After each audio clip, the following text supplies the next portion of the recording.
ក្នុងការថែទាំគ្រួសារជាមួយនេះគឺ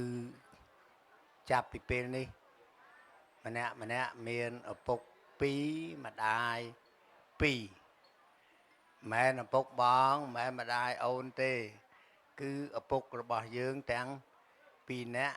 ម្ដាយទាំង2នាក់យើងត្រូវគោរពប្រតិបត្តិស្រឡាញ់លោកទាំងពីរដូចគ្នាបាទស្មោះត្រង់ក្នុងការកតញ្ញូកតវេទីចំពោះលោកឪពុកអ្នកម្ដាយហើយក្នុងយើងជាកូនប្រុសកូនស្រីដែលជាបញ្ញវន្តអ្នករៀនសូត្រចេះដឹងលោកឲ្យប្រកាន់ធម៌3ធម៌ទី1លោកហៅថាសច្ចៈស្មោះត្រង់នឹងគ្នាជាស្វាមីភរិយា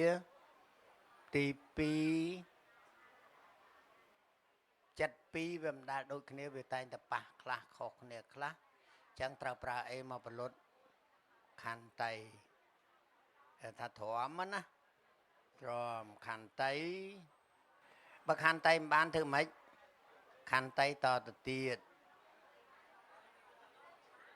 ខន្តីតទៅចិត្តទាំងអស់គ្នាហើយ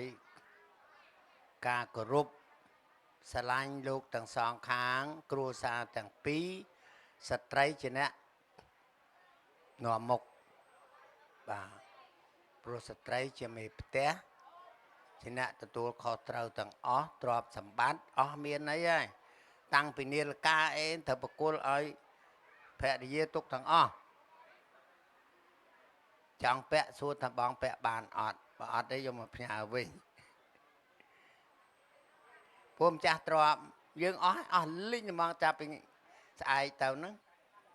ស្អែកអាងាកនេះហ្មងអស់សេចក្តីសុខមានទាំងពីរគឺការកតញ្ញូជាធំចំពោះមេដាបេដាអញ្ចឹងលោកតានិយាយមិញនេះមានធម៌3ដែលប្រចាំខ្លួនជានិច្ចសច្ចៈគឺមិនបាច់ភូតនេះទេប្តីប្រពន្ធសុំគ្នាហ្មងទៅណាមិនបាច់ភូតទេនិយាយឲ្យត្រង់សុំគ្នាឲ្យបើសិនជាជ្រុលឬភូត3មួយអាទិត្យក្រោយមកថាសុំទោសអាហ្នឹងភូតទេឲ្យគេវាយមកបន្តិចទៅបាត់ពិសោធន៍ក្មេងៗអញ្ចឹងនៅបញ្ហាអូយគាត់ងងក់ដាក់គ្នាហ្នឹងមិនដឹងប្រហែលខែទេប៉ុន្តែនេះជាបញ្ញវន្តណាចៅជាបញ្ញវន្តជាអ្នកចេះដឹងតាផ្ដាំតែមួយទេសំខាន់ធម៌3សច្ចៈទៀងត្រង់ចំពោះគ្នាយើងខន្តីទ្រាំក្នុងការពិបាករស់នៅក្នុងជីវិតព្រោះជីវិតមិនដែលស្រួលទេជួបប្រទះឧបសគ្គរាល់ថ្ងៃកតញ្ញូសំខាន់ទាំងពីរគោរពមេត្តាបិតាទាំងសងខាងឲ្យស្មើគ្នាតានិយាយមិនមែនឪបងណាមិនមែនម៉ែបងណាយើងដូចគ្នាមិត្តភ័ក្តិទាំងសងខាងក៏រាប់អានដូចគ្នាអ្នកដែលធ្វើឲ្យសុខដុមរមនាក្នុងផ្ទះបានគឺភរិយាខ្លាំងណាស់ភរិយាជាមេដឹកនាំនៃគ្រួសារ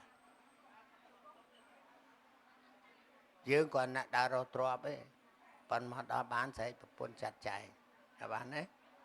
អូខេប៉ណ្ណឹងសុំបានសុខសប្បាយហើយចាំបានចៅចាំ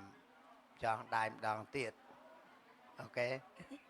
អរគុណសូមជូនពរសូមលោកពុកអ្នកម្ដាយបានសេចក្តីសុខចម្រើនគ្រប់គ្នាបាទសូមអរគុណសធុ